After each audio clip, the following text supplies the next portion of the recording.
Full party team cake tayo ngayon for today's video. Ito nga ay matagal ng cake order sa akin at ngayon ko lang siya nagawa ng video.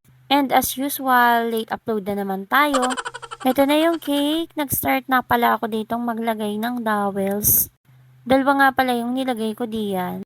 Kasi ita-travel nga pala ito at para safe tayo na hindi masisira yung cake during travel. Ang color nga pala ng body ng cake ay color blue. Since yung nasa picture ay buttercream kasi yung ginamit dyan, kaya parang naging color teal yung cake.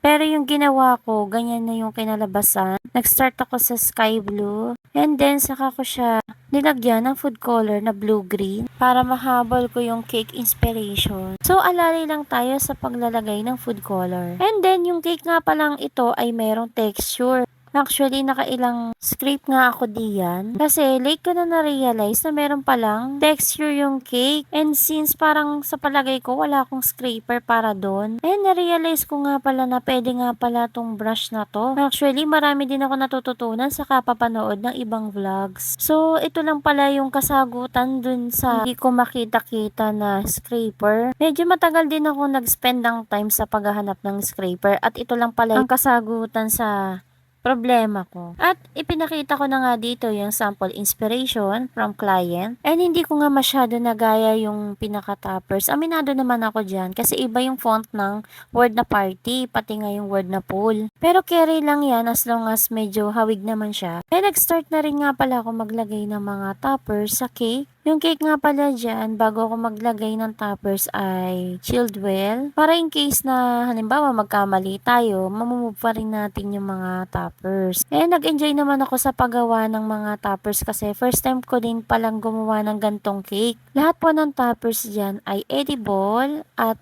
mga pastillas fondant po lahat ng mga yan. And nagustuhan naman ni client yung cake na ginawa ko. And meron yun nga pala yung kasabayan na cake na ginawa ko, yung sheet cake. Cake nga pala yun ng aking nanay. Hindi ko lang nasama dito sa video. So, ganito lang kasimple yung cake. I mean, yung paggawa niya. Ang matrabaho lang dito is yung paggawa ng toppers. So, hanggang dito na lang mga mi. Wala na kasi akong masabi. Charot. Sana'y nagandahan din kayo sa cake na ginawa ko. Yun lang. Thank you so much for watching.